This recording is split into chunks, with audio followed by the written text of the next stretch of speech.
Notre sujet repose principalement sur deux grands axes, les couronnes et les accolades. Des phénomènes que nous avons découverts en approfondissant un TP de seconde, où il fallait étudier l'angle d'une goutte sur différentes surfaces comme vous pouvez le voir ici.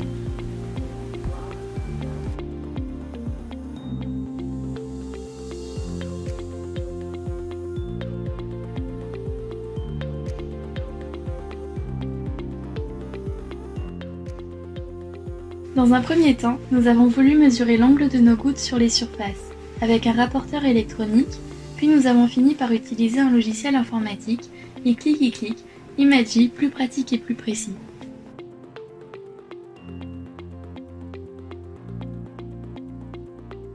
Nous avons ensuite répertorié nos mesures d'angle dans un tableau. Nous avons remarqué que l'angle de droite n'est pas toujours égal à l'angle de gauche et que le volume influence l'angle. Passons maintenant à l'axe 1, les couronnes. Après plusieurs péripéties et de nombreux conseils, nous avons voulu tester une goutte d'eau sur un cristal de sel. Nous sommes alors lancés dans la réalisation. A few moments later.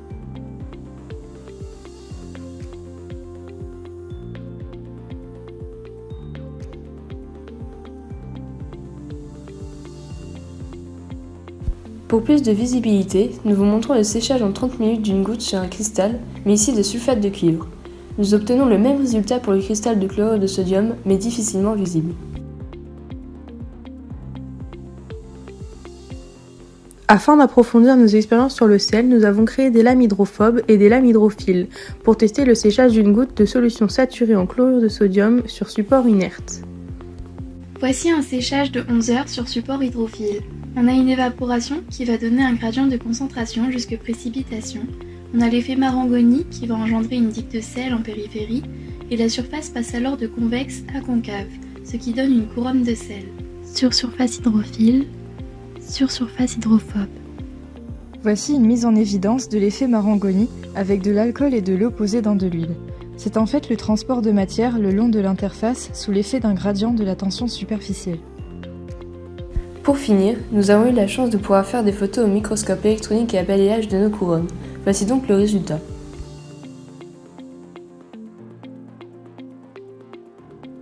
Passons maintenant aux accolades. Mais sinon, vous savez ce que ça fait si on dépose une goutte d'eau sur une surface de sel? Oh papa, bonne annonce, jamais résultat à l'avance. La physique est une science expérimentale.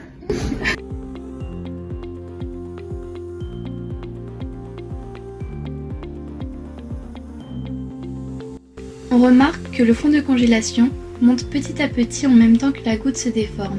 Et hop, une accolade. L'expérience a toujours raison.